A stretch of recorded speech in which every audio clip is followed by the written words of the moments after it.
Showbiz Sidelines! O, diba? Taray show. And very excited po ako para sa mga tanong na you guys have prepared. And of course, sa chikahan at tawanan na magaganap ngayong hapon. So, Justin, ano ba ang mga questions that we have lined up for this afternoon? Ayun, magandang hapon. Papa Awel yung Jairo.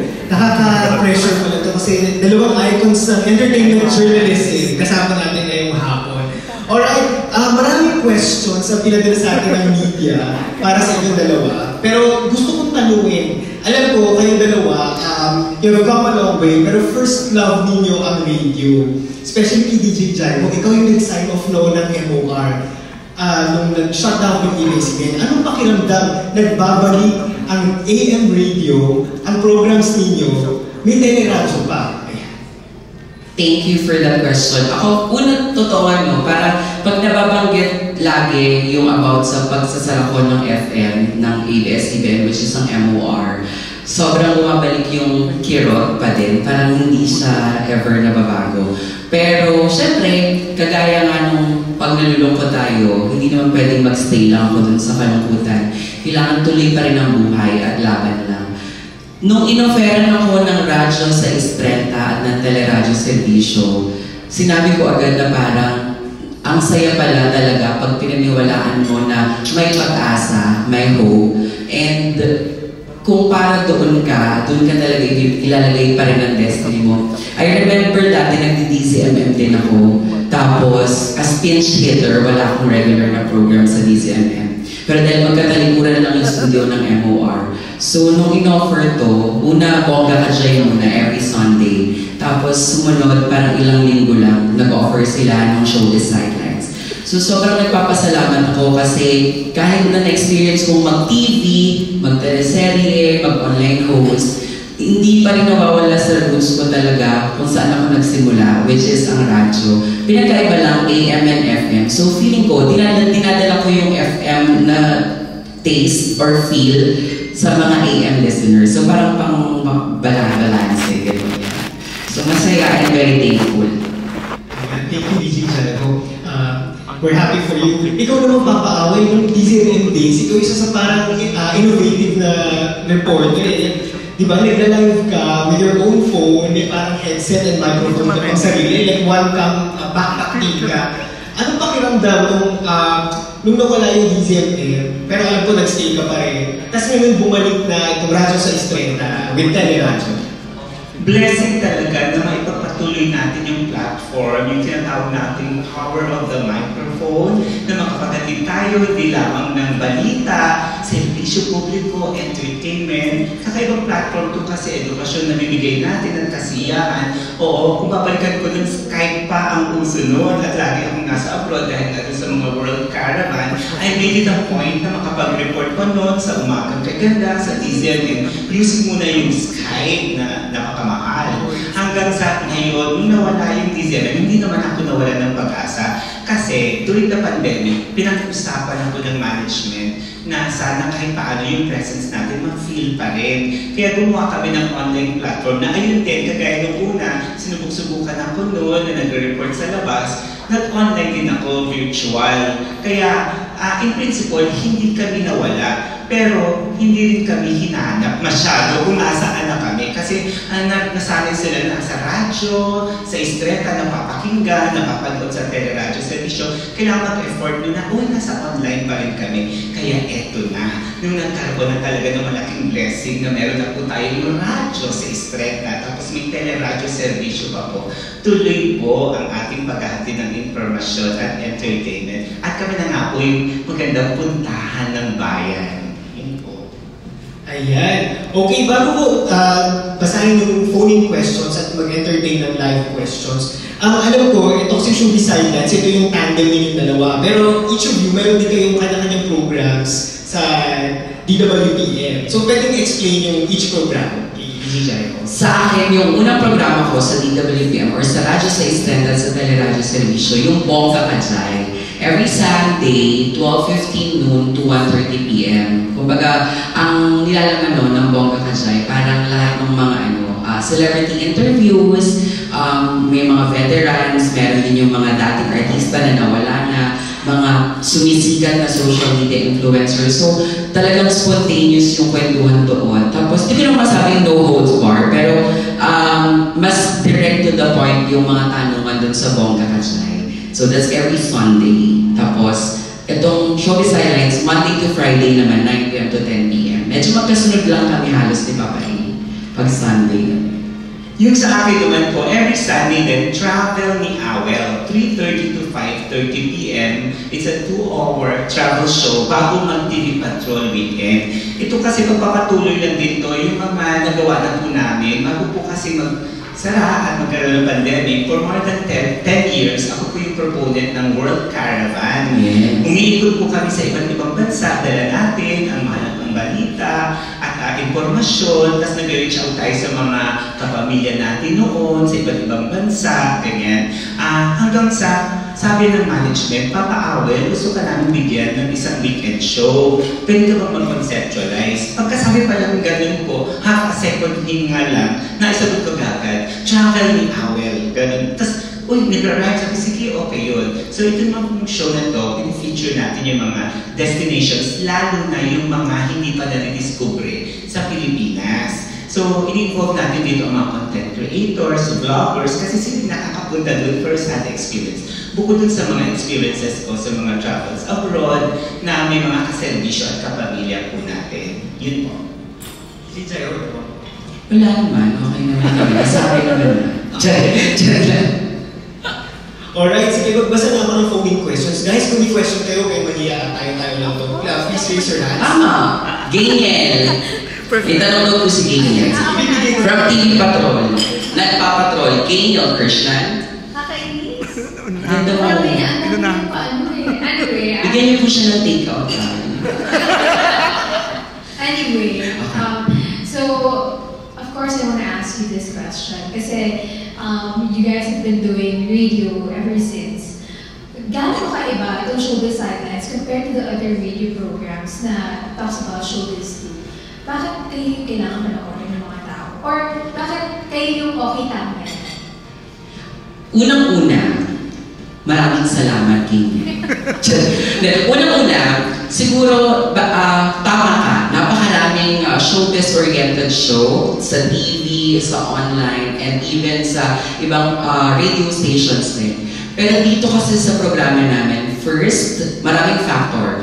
First, kasi hindi lang siya 100% talks about showbiz, like sa entertainment.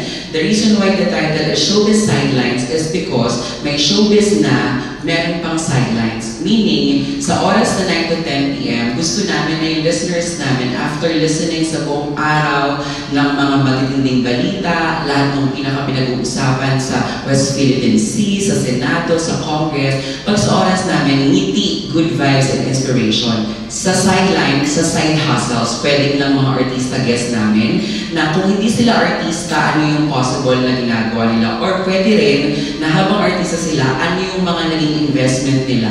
Kung hindi sa artista, we also have guests na mga random people, mga CEO, entrepreneurs, mga small business owners, even doctors, iba't iba nakakasama namin sa program. Hindi lang siya yung celebrity na artista na kung may promo na show, hindi lang yun yung pinupunta sa amin. Lahat pupunta sa amin na minsan nagkikwento sila na ganito lang yung start nila, 4,000 ngayon, billionaire na sila. Second, yung tandem namin ni Papa Awel kasi is, kita naman natin, hindi sa Papa Awel, diba? Magkaibang generation kami. Yes. Oo, okay. Magkaibang generation kami ni Papa Awel. So, kumbaga, meron akong something na nai-offer na kung ano yung kakayahan ko sa ginagawa kong trabaho. Parehas kasi kami nag-showbiz report before pa. At ganoon din si Papa Awel. So, marami siyang contacts connection na just parang click sa cellphone, nakukuha namin kagad yung mga answers nila. Same sa akin, lalo na yung mga kabataang artista, yung mga nakukuha ko din agad-agad.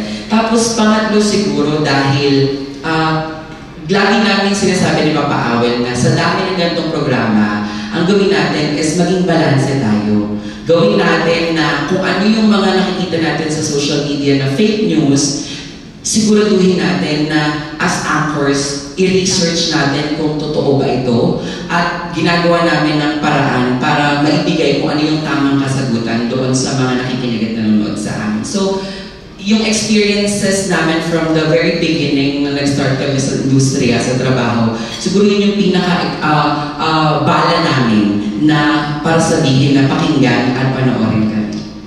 Bilang karagdagan, from the title of the program itself, Showbiz Sidelines, we have two major segments. Yung showbiz, so pwede po doon yung mga personalities at kung ano yung mga issues, tsaka yung mga pasabog na exclusive. Tapos meron din po siyang sidelines. Pwede siyang maging sidelines ng mga artista. Parang interesting to know na ang artista pala hindi lang nasa harap ng telebisyon or camera, meron din silang ibang ginagawa. And parang that will entice interest from our viewers na, oo nga, ganun pala yun. Tapos hindi lang siya really showbiz program, binibigyan din namin siya na pagkakataon yung mga up-and-coming artists, tsaka yung mga celebrities and stars in their own right. Kasi di ba marami ngayon mga content creators na ang sikat-sikat ng mga platforms nila, tapos mas na-highlight yung mga bankable artists natin. So binibigyan din ng oportunidad itong platform namin na makilala yung ibang mga personalities at celebrities, lalo na yung mga online creators. Tsaka, dito na-highlight din na baka magkaroon naman ng idea yung mga tao na nag-iisip ng mga negosyo, baka masyado tayo nag-iisip ng mga napakalaking investment. Maliit na investment lang pala, or given na kung anong meron sila, pwede na siyang maging negosyo. Bakit showbiz sidelines na 9 to 10? Yun na, bukod sa deserve natin na matulog na nakangiti naman yung labi natin at hindi tayo problema sa problema ng bansa, naging viewing habit na po kasi, at listening habit, base sa experience namin dun sa radyo at sa teleradyo, na matutulog sila, uy, light naman news ang napakinggan nila. Saka, alam naman natin, may market po talaga ang mga nagmamarites. Mas gusto nila na, uy, sana may showbiz. Follow-up question now. Whenever we have like, yun nga, showbiz-oriented shows, minsan yung iba pwedeng, alam mo yan, nakasuhan because hindi nila sinasabi. How do you push your artist or the celebrity on show na parang to actually be comfortable or trust you guys sa mga questions nyo sa kanila? Ako feeling ko, Pinyal, kasi di ba, naging kaibigan ko din naman sila at mga nakatrabaho ko sila. As far as I can remember, lagi kong pinangahawakan na hindi ko kailangan na mauna na magpaputok ng balita. Though yun naman dapat, di ba, para kapag ikaw yung nauna, siya yung pinaka-exclusive. Pero I always make it a point na alamin at tanungin sa kanya, sa management niya, sa taong mga involved doon, kung ito ba ay pwede ng pag-usapan, ikaw ba ay ready maglabas ng statement. Just to cite an example, I remember the issue of Sandro Mulak. Di ba very trending siya? Magkaibigan kami and I asked him noong day na pumutok ko yung issue, hindi ko totally idinitalye sa showbiz sidelines yung napag-usapan namin kasi naghingi muna ako sa kanya ng permiso kung ito ba ay pwede ng pag-usapan, ito ba ay pwede kong sabihin. Sagot niya sa akin, siguro hanggang dito lang yung pwede mo munang sabihin kasi nasa legal process na tayo. So ako marunong akong sumunod at makinig sa mga taong involved sa mga matitinding balita, kagaya yung pwede kang kasuhan. Hindi kami inalaw kasi ng management namin na parang dahil nga good vibes, sinabihan din kami, nagsuggest ako before, sabi ko, di ba laging trending yung mga blind items, sobrang gustong-gusto ng mga tao yan. Sabi ng management natin, huwag na, kasi pagdating sa mga ganyang bagay, baka mamaya dun pumasok yung kaso-kaso. Hindi naman sa nagpaka-safe, pero hindi lang talaga siya inilagay na maging sangkap ng programa namin. Kumbaga, dahil nga siguro nakita nila na ginagawa ko na yun sa ibang programa, sabi nila dito, iba naman yung pasabugin mong mga information. Iba namang mga balita. So, laging nagre-research, laging nagtatanong, at hindi rin naman kami ang totally last say. Kahit kami nakakuha ng balita, meron kaming executive producer to check kung, wag to masyadong sensitive to, pwedeng tanongin din natin yung kabilang side para hindi yung side lang ng isa. Kaya nga na-mention ko, gusto namin sa programa, balancing kami. Magbibigay kami ng opinion namin or facts na meron kaming baon. Pero as much as possible, dapat two sides of the stories lagi. Hindi pwedeng one-sided lang kami. Yun yung sa akin. Sa pagkaalala ko, simula ako ng radio broadcasting career ko ng September 22, 2008. Simula noon hanggang ngayon, hindi ako nag-intriga ng artista, hindi ako nagtatanong ng negatibo, lagi ako dun sa positive side. Kasi lagi kong naiisip na ayoko din naman gawin sa akin yun. Tsaka ayoko pagpiestahan ng mga tao, ang chismis lang. So lagi ako doon sa totoong, yung factual na balita. And I would rather help the artist boost yung kanyang feelings at moral. May pinagdadaanan na ayoko na nagdagdagan pa yun. So kung magpa-backstory ka, mas maka-highlight ko yung ganda ng artista. Kasi ang nangyayari ngayon, 10 ang ginawa mo, isa lang kumadya, nandun na siya, nasira na yung pangalan niya. So sa amin dalawa, mabait siya. Yung ba ganun ba yun? So sa amin dalawa, yun nga, parang balance nga eh. Pag kunyari, nag-init na akong sumika, kasi alam niyo naman, sobrang dudal ko talaga. Pag nag-init na akong sumika, laging thankful din ako sa kanya kasi lagi niyang babalansehin at nagmamata-matahan lang kami ng pag nakaprograma. So pag may umano, kailangan, alamin din po natin sa susunod na linggo kung sasagot ba. Sige, okay, i-text natin eh. Kasi parang naging trademark ko na po yung, kunyari may pumutok ko na issue, tapos may contacts ako with the celebrity. So, natatawagan namin or nade-text ko sila agad-agad. Tapos, siguro dahil as I am also under Star Magic, yung mga handlers, di ba, parang kakilala ko din sila. So, hindi rin ako nahihiya na i-message, ate, may issue sila nito. Pwede ko ba siyang hingan ng something? So, marami akong nakukuha mga clips from them. Yun. Tapos, tama ka doon, Papa Awe. Wala kang tama. Kaya dahil doon, naka-establish ka ng close friendship sa mga celebrities. Alam mo yung kontento at kampante sila pagkasama ka dahil alam nila na hindi ko sila pababayaan. Hindi ko sila pababayaan at talagang totoo yung pagkakaibigan ko sa kanila. So yun nga, siguro, ewan ko, baka natataon lang na yung programa, pag dalawa, good cup, bad cup, gano'n. May tagapagtanggol ng mga naapi. Di, tsaka papai, gusto mo lang sabihin, the fact na pinupuntahan kami ng mga artista or yung mga taong message namin, it means siguro na naniniwala sila na hindi namin sila hahayaan na malagay sa chakang side. Diba? Kung kunyari, may artista talaga na antindi nung, I remember yung kay Ivana Alawi nga, diba? Sa atin ang galing yung balita na nilinaw ng management niya, ng ni Sir Perry, kasi kaibigan ko si Perry. Tapos parang that day, lumabas na million views na online na attitude, may PA na ganito, ganyan. Agad-agad, tinawagan ko yung manager, tinanong ko na ito yung nangyayari, anong gusto niyong sabihin. In detail, nilagay ko sa programa. So ayun, nasagot at nalinaw naman.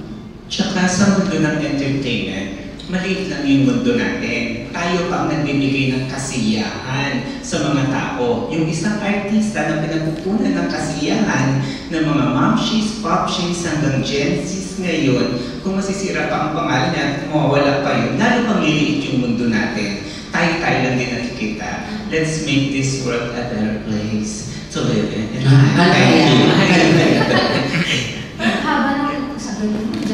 Habang yung friends, dahil po siya natatapos sa mga video ko. Salamat niya.